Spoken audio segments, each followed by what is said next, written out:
வணக்கம். வாங்க இன்னைக்கு அவல் வச்சு ஒரு கார கொழுக்கட்டை செஞ்சிடலாம்.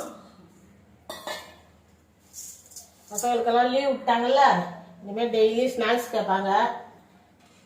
என்ன அந்த வெயிலில் அடுப்பு கிட்ட நிற்க முடியல. இது ஒரு 2 தடவை நல்லா அலசி எடுத்துகிட்டு வந்துடலாம். நல்லா அலசி எடுத்துகிட்டு வந்துடலாம்.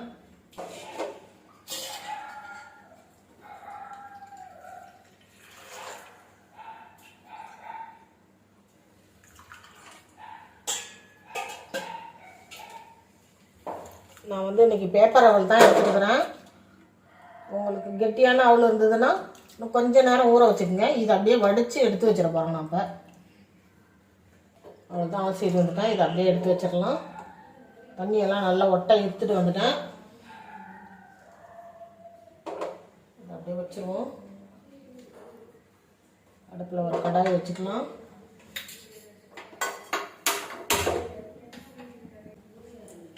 கடாயில் ஒரு 2 ஸ்பூன் தேங்காய் எண்ணெய் ஊற்றுக்கலாம். தேங்காய் எண்ணெய் தான் இதுக்கு நல்லாயிருக்கும்.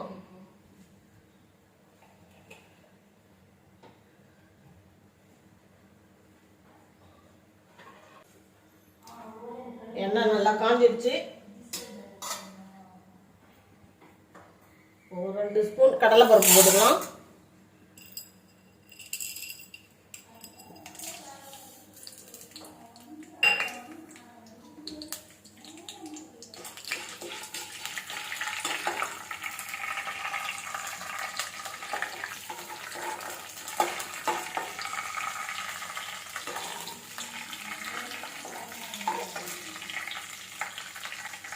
அதே மாதிரி 2 ஸ்பூன் உளுத்தம் பருப்பு போட்டுக்கோங்க.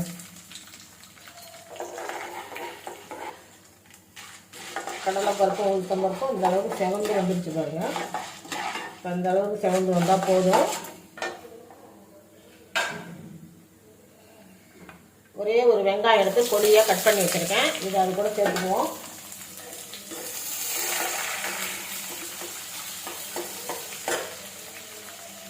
ஒரு சின்ன துண்டு இஞ்சி பொடியாக நறுக்கி வச்சுருக்கேன். இதையும் இது கூட சேர்த்துக்குவோம். ஒரே ஒரு பச்சை மிளகா, அதையும் இது கூட சேர்த்துக்கலாம்.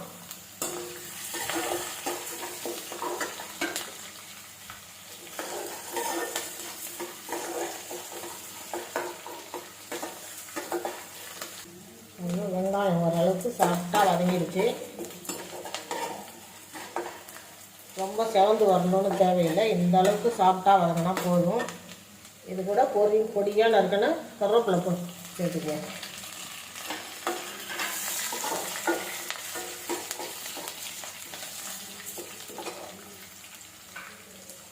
ஒரு 1/2 மூடி தேங்காய் துருவி வச்சுருக்கேன்.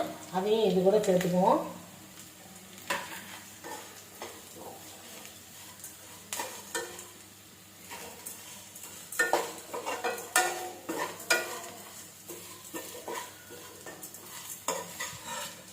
இந்த அளவுக்கு வதங்கினா போதும். இப்போ அடுப்பை ஆஃப் பண்ணிவிட்டு இது அப்படியே ஆறட்டும். இது கூட இந்த அவலை சேர்த்து அப்படியே பிடிச்சி வச்சிடலாம். இது கொஞ்சம் ஆறட்டும். கை வைக்க முடியாது, ஆறட்டும். ஓரளவுக்கு கை பொறுக்கிற அளவுக்கு ஆறிடுச்சு. இப்போ இந்த அவலை இது கூட சேர்த்துக்குவோம்.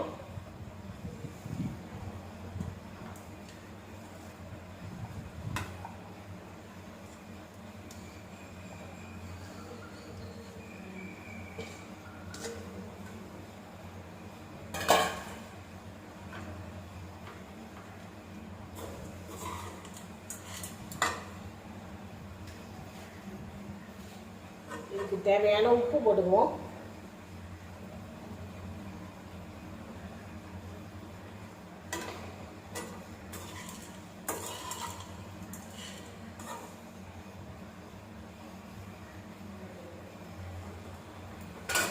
கையால் நல்லா பிசைஞ்சு நல்லா ஒன்றா சேர்ற மாதிரி நல்லா பிசைஞ்சு எடுத்துக்கலாம்.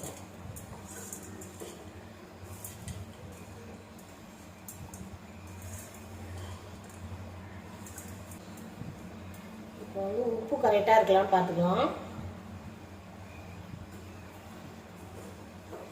சரியாக இருக்குது. கொழுக்கட்டையாக பிடிச்சி வச்சுக்கலாம். இட்லி தட்டில் அப்படியே எண்ணெய் தடவி வச்சுருக்கேன். இப்போ இதில் வந்து பிடிச்சி வச்சுக்குவோம்.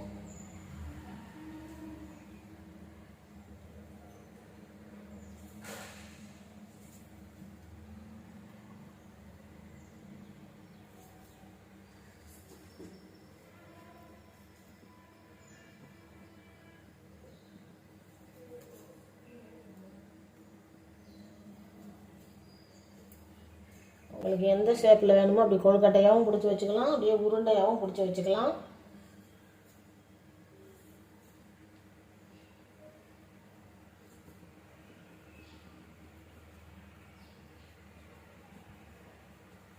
இந்த மாதிரி உப்பு உருண்டை மாதிரி கூட பிடிச்சி வச்சுக்கலாம். கொழுக்கட்டையும் பிடிச்சி வச்சுட்டேன். அப்படியே மூடி ரொம்ப நேரம் வேணாம், ஒரு 5 நிமிஷம் வெந்ததுன்னா போதும். வாங்க 5 நிமிஷம் கழித்து பார்க்கலாம். வாங்க திறந்து பார்த்துடலாம். சூப்பராக கொழுக்கட்டை ரெடி ஆகிடுச்சு. இது அப்படியே இருக்கட்டும், கொஞ்சம் நேரம் ஆறட்டும். ஆறுனதுக்கு அப்புறம் தான் எடுக்க முடியும். உடனே எடுத்தால் கொஞ்சம் குழன்னு இருக்கும். கொஞ்சம் நேரம் ஆறட்டும். இப்போ பாருங்கள் 5 நிமிஷம் ஆறிடுச்சு. நல்ல கொழுக்கட்டை தனித்தனியாக வருது பாருங்கள்.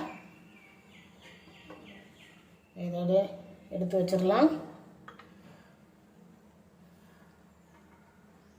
சூப்பராக கொழுக்கட்டை ரெடி ஆகிடுச்சு. இது செய்யறது ரொம்ப ரொம்ப ஈஸி. சட்டுன்னு பிள்ளைங்களுக்கு சாயங்காலம் ஸ்நாக்ஸுக்கு இதை செஞ்சு கொடுத்துடலாம்.